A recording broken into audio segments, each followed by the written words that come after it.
Hey everyone, friends, Valar here. Today I'll show you how to fix the trusted connections problem or, the trusted connections issue. So for this we need to go into Roblox, click the three dots, click on connections, click add connection type, add with QR code.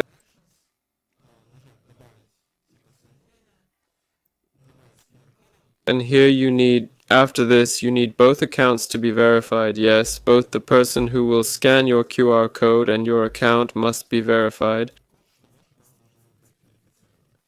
Now, if the person already has, yes, these trusted connections, or you can even try without them here, try adding each other as friends, and that way, accordingly, there's a chance this error will go away. Yes,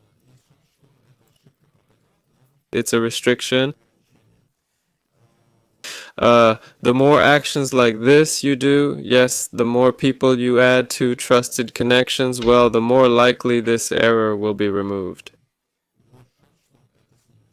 This was Valar. See you all later.